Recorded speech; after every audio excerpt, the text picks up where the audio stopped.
Hey, are you thinking about moving to the Destin area and curious if this is gonna be the place for you? If so, you gotta stick around because I've got the top 3 things that you need to pay attention to, because living in this place might be hell if you don't. So stick around.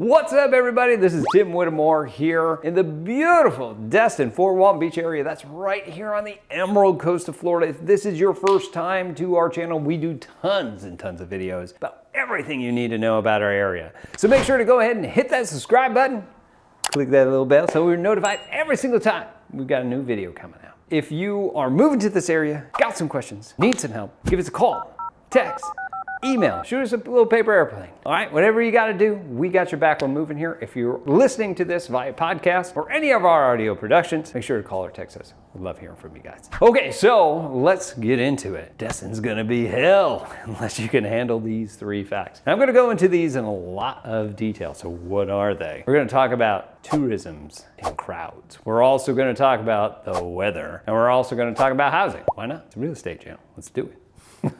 All right, so if you don't know where Destin is, and you're still trying to figure it out, Destin is our destination spot. Yeah, pun intended there. When people come to the Emerald Coast, when they come down here, they're usually looking in a variety of different places to go spend their time, right? For tourism's sake. Most of the people that come down to this area, we see a large majority coming from Georgia, Tennessee, Alabama, Ohio. A lot of those different places are coming on down. And when they do come down there, they come down to Pensacola Beach, or to Panama City Beach, which is a way different environment.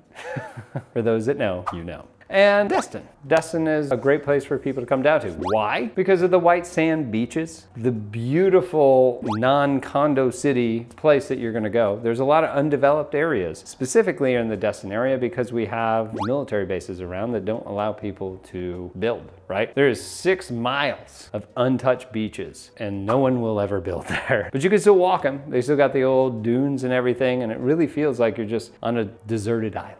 Other than maybe you could probably hear the traffic. But other than that, like, you know, you have all the aspects of that that's here. Boating, world-class boating. Destin has some communities, some of the most luxurious communities here in the area, and one of which is Regatta Bay. Regatta Bay was mentioned in Boating Magazine for having some of the best boating in the world. And that's because of what we call Choctaw Bay, also known as Choctawhatchee Bay. Yeah, I've been here for almost a decade, actually more than a decade now, and I still don't know how to pronounce it. So if somebody wants to correct me, they can, and try to spell it out, whatever. But yeah, that brings a lot of crowd. There's a lot of tourism. There's great restaurants here. One thing I love about living in this area, seafood, imagine that. Real fresh from the area as well. But because of that, it draws a lot of crowds. So if you don't like to share your space and you're not going to spend the money to stay in a gated community, such as Regatta Bay, Kelly Plantation, and there's other little ones throughout the area, then this may not be a good place for you. So the crowds will come in. Most of the infrastructure, as far as roadways and parking, is not sufficient to really hold on to the amount of traffic that comes in through these specific areas. And because of that, Waze and Google Maps will be your friend. There are alternative ways to get around Destin. And thanks to Google, it kind of shared it with the rest of the world. Us as locals used to really enjoy, we're the only ones that know about this. It's not the case anymore. However, you don't have to be stuck on the main highway, Highway 98, sitting in traffic all the time. There are alternative routes as a local. You will be able to utilize that and know it like the back of your hand, right? So traffic is a little bit rough. They have been trying to build out the infrastructure. So right off where Destin Airport is, it's actually split out to 3 lanes on each side, all the way past Miramar Beach, and they're pressing even further into the 38 Santa Rosa Beach area, which is nice. However, Old Destin still is only a 2-lane each way, and it does get congested. So you have to plan accordingly for that. 4th of July weekend is just the worst possible. The only thing that really mitigates that is if you have a boat. If you got a boat, you can go as a crow flies to wherever you need to go. I have some friends that do that, and how nice is that? Providing that you don't have swells and everything else like that, but usually sitting on the bay, if you're taking a boat out that way, it's usually not so bad. Depending on what you got. You know, you got these small motors on a pontoon boat. I don't know. All right. In the tourism crowd, for the restaurants and everything, obviously that's big business here. It's really big business. So they have a lot of places for people to go with that, and it's actually really nice to be able to use that and accommodate all the people. So the restaurants, the things to do, the movie theaters, like everything else is like really big and able to accommodate that, which is actually really nice. Okay, number 2 is the weather. Man, it is hot and it's humid. That's what most people think of Florida. I'm originally from New York, upstate New York, but I'm originally from New York, and when I think of Florida, I always thought it was hot and humid, which is true during the summertime. End of June, definitely July, August, September is the worst. I'm a marathon runner. I also run triathlons, and training in that heat, I mean, it's probably advantageous for the race. It sucks. The coolest part of the day is 80 degrees, and you'd be like, that's not so bad. Well, the humidity is 90+% each day. Good luck. Like, it's rough getting in that. But it also gets cold. You'll see right now, you're like, hey, are you wearing an undershirt? Yeah.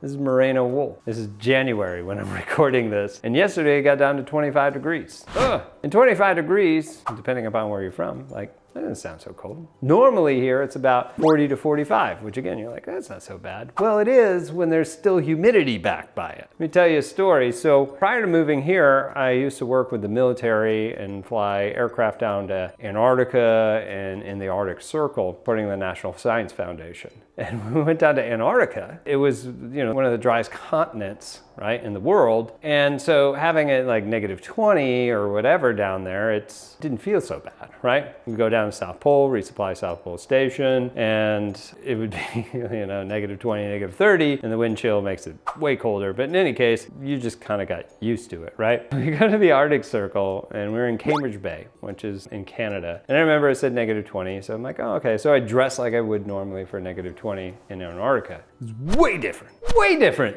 No way, because they had the backing of humidity, and it like hurt. The cold hurt when you were out there. Oh my goodness, I'm sure my friends in the Dakotas and Minnesota, Wisconsin, like, you know what I'm talking about. Just painful. But in any case, it's not that cold, but I'm trying to use that as an analogy here that yes, it will feel cold, especially if you live here and you're used to what I talked about, the heat, and then it comes over to this, it's like, ugh. It's like stepping in from that humidity, whatever, stepping into 70-degree restaurant, and you're like, I'm freezing. Yes, it's the same thing. Okay, and we get these seasonal colds, but this is not 25 normally. It seems like every couple of years we'll dip down into those temperatures, but normally it's not so bad. You also have to consider hurricanes and tropical storms, and it rains a lot here too, but it's like off and on. It's not like you're gonna be in the Northeast where you get socked in for like 3 days. It's not like that here. It'll be off and on again, which of course adds to the humidity. But anyway, you will have those certain comes in, but everything's built out to code out here anyway to withstand hurricanes. You got the correct windows, you've got like little clips on your roof so it doesn't blow away with high winds, all those different things. And hurricanes really aren't too concerning. We do have a question and answer guide that I've personally created for you. So if you're curious about that, reach out to myself or my team and just ask for that guide. And it's the common questions that we have for hurricanes, especially living down here, and we'll send you out that. No cost, no problem. So just let us know what that is. Hurricane season here is from June to about into September, I believe. And I don't know what it is about this area, but we rarely ever get hit. It typically always goes down the main part of Florida or heads out to Louisiana. Seems like every 20 years or something we may get hit. So fortunate for us. All right, let's talk about housing. Last thing is number 3 is housing costs. Moving to Destin is probably one of the more expensive places to move. However, you get in the middle of the action, you get good community, you're in the midst of everywhere that you want to go, right? Which is really nice. And you have opportunities to rent this place out later, certain exceptions, and you know, still make some sort of cash flowing asset. So there's a lot of advantages to purchasing in this area. However, it's going to be more expensive. It is going to be more expensive, especially for single family homes. But our median price for this area over the last year, again, reminding is January 2024, is $656,000. That's our median sales price. Now that's a high all the way up to 8.7 mil, okay? Those are the nice ones sitting on the water, and the low all the way down of 182,000, which was probably a rehab, maybe a trailer. Guaranteed it was probably in West Destin somewhere. West Destin is also known as Old Destin. And when we talk about housing, it's still very eclectic. You may have a multi-million-dollar property sitting on the water across the street from maybe a $400,000, $500,000 home, and a few blocks away you could have a couple of trailers. Now they are buying up a lot of these trailers, a lot of these older homes, and putting new construction, so you're gonna see a variety. We had a big influx of people putting houses in there in the 70s and 80s. We also had another big influx in the late 90s, early 2000s, and we've been seeing even over the the past 10 years, a lot of these new ones popping up. There's, as of the time of this video, there's a new townhome community that's right in Old Destin that they built up with D.R. Horton, I believe. Actually, I know it's that because we just did a deal with them. So there are a lot of different communities that you can go up in there. You also have the condo market there, and there's tons of condos out there. Great for short-term rentals, depending upon what sort of you're financing, but they can be tricky. So if you have any questions about this, make sure to reach out to your real estate professional if you already have one. If you don't have one or you're shopping around and interviewing them, give us a call. We're happy to share our information and guide you through whatever that looks at. Whether it's your next permanent station, old military vernacular is the next permanent home, whether it's a short-term rental or something that you just want to stay in sometimes and rent out the rest of the time just to offset your costs, you just let us know. We can guide you through what that actually looks like. And there are other communities outside of Destin that may be more attractive. However, I do want to go back to the housing prices. Strangely enough, just beyond there, you go into Miramar Beach, into the Sandestin Resort area, the average price there is $725,000. So you can see that Destin, still being close to everything, is still probably the best financial decision to move, to be in the mix of everything. There are other things that you should probably consider. However, this is going to be the best bet for staying in this location. Okay, well, that's all I got for you. So living in Destin is going to be hell unless you can handle those 3 facts. All right, if you have any questions about anything I put in here, please leave it in the comments below. I'd love hearing from you guys. If you are listening to us via podcast, you can go ahead and give us a call, text, email, whatever you need to do. We'll happily help you out with that. And of course, if you are moving here or investing in this area, got some questions, need some help, give us a call, text, email. Let's set up an appointment to talk to myself or one of my even better specialists here on our team to be able to guide you through that process. But again, my name's Tim Whittemore. I'm here with the Whittemore Group with LPT Realty, and we'll see you in our next video. Take care.